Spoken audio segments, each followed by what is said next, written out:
On May 17, 1954, the Supreme Court handed down its much-anticipated decision in several school segregation cases directly involving the public school systems in 4 states in the District of Columbia and indirectly involving 17 other states. The lead case, Brown, came out of the Topeka, Kansas public schools. The question before the court was whether segregation based on race was permissible under the 14th Amendment's Equal Protection Clause.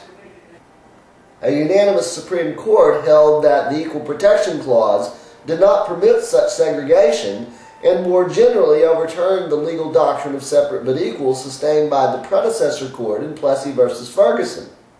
Chief Justice Earl Warren delivered the opinion of the court. Such considerations apply with added force to children in grade and high schools. To separate them from others of similar age and qualifications solely based on their race generates a feeling of inferiority as to their status in the community that may affect their hearts and minds in a way unlikely ever to be undone. We conclude that in the field of public education, the doctrine of separate but equal has no place.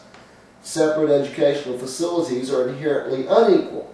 Therefore, we hold that the plaintiffs and others similarly situated for whom the actions have been brought are, by reason of the segregation complained of, deprived of the equal protection of the laws guaranteed by the 14th Amendment.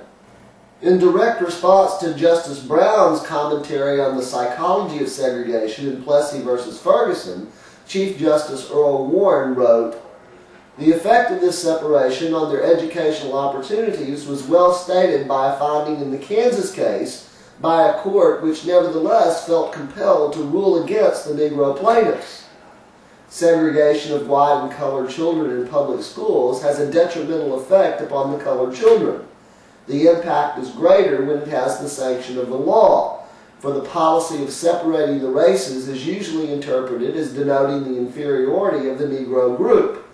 A sense of inferiority affects the motivation of a child to learn. Segregation with the sanction of law, therefore, has a tendency to retard the educational and mental development of Negro children and deprive them of some of the benefits they would receive in a racially integrated school system.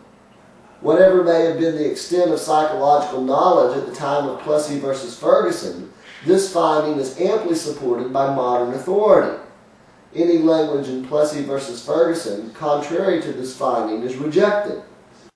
Thus, the Supreme Court struck down the practice of segregation in public education on the grounds that separate but equal was inherently unequal.